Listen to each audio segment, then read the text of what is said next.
જ્યારે મૂળી મંદિર થયું, પ્રતિષ્ઠાનો દિવસ હતો, વસંત પંચમીનો દિવસ, સંવત 1888 વસંત પંચમીના દિવસે મૂળી મંદિરની પ્રતિષ્ઠા થઈ.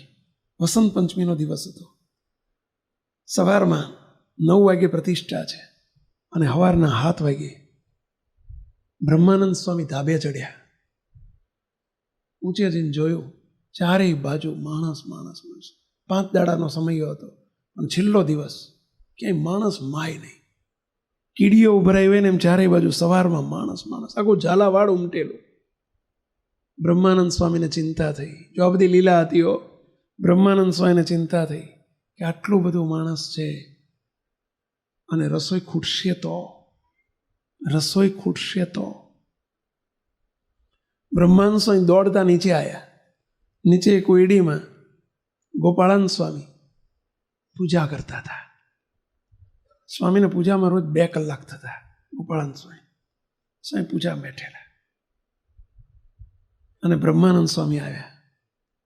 આવીને સ્વામી ધ્યાનમાં બેઠેલા. એ જોગી, હું આંખો બંધ કરીને બેહી રહ્યા છો. બ્રહ્માનંદ સ્વામી જરા ખીજાઈને બોલ્યા, શું આંખો બંધ કરીને બેહી રહ્યા છો? ઉઠો અને ઉપર આવીને જો, માણસ માતું નથી ક્યાંય. આજે રસોઈમાં આટલું કોઈને પ્રસાદી નહીં મળે. આબરૂના કાંકરા થશે, આપણી આબરૂ જશે. હા, માટે જરા બહાર આવો, જુઓ શું થઈ રહ્યું છે, જરા જુઓ. ગોપાળાનંદ સ્વામી ધ્યાનમાંથી એટલું જ કહ્યું, શાંતિ રાખો, બેહો. આમ કરીને ઇશારો કર્યો. ધ્યાન સ્વામીનું પૂરું થયું. સ્વામી કે શું છે? બ્રહ્માનંદ સ્વામી શું છે? કેમ આકરા ઉતાવળા થયા છો? અરે જોગી, ગોપાળાનંદ સ્વામી જોગી કહેતા, જોગી માણસ માતું નથી એટલું માણસ ત્યાં ભેગું થયું છે. અને ભાઈ સાહેબ, તમે અહીંયા બેઠા છો પણ પ્રસાદી નહીં આવે, આટલી પ્રસાદી નહીં આવે. સ્વામી કે જોગી શું કરવા? બ્રહ્માનંદ સ્વામી કે સ્વામી મૂંઝાઓ શું કરવા? ચલો, રસોઈ ક્યાં બનાવેલી, સુખડી ક્યાં બનાવીશ, ચલો બતાવો જોઈએ.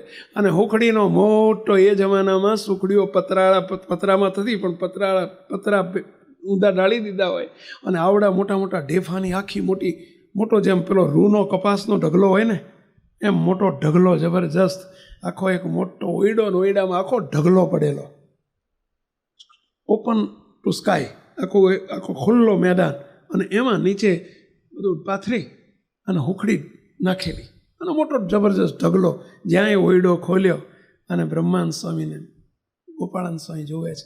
સ્વામિનારાયણ ભગવાન સ્વયં પોતે મહારાજ ઉપર બેઠા હુકડીના ઢગલા ઉપર, રૂના ઢગલા ઉપર બેઠેલા જોયા હશે કોઈ, પણ હુકડીના ઢગલા ઉપર બેઠા સ્વામિનારાયણ ભગવાન હાથમાં હુકડીનું એક ઢેફું રાખેલું અને આ બાજુથી બટકું ભરે ને એક બાજુ બટકું તો આ બાજુથી ભરે.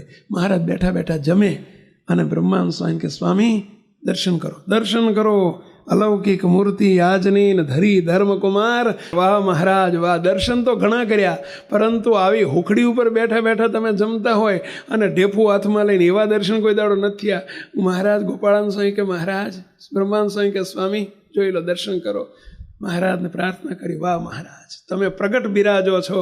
ક્યાં ગયા? હું માનતો હોઉં કે ભગવાન ગયા, આર્યા ભગવાન પ્રગટ બિરાજે છે.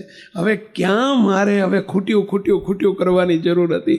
મુક્તો ભગવાન શું ગયા એમ સમજાય? શું આને મહારાજ ગયા એમ સમજાય? ક્યારેય વિચાર ન કરશો. આપણને સંકલ્પને સંશય ન ઉઠવો જોઈએ. તમારા ઘરમાં પણ જે મહારાજની મૂર્તિ છે એ પ્રગટ અને પ્રત્યક્ષ છે. મંદિરમાં જે છે એ પ્રગટ અને પ્રત્યક્ષ છે.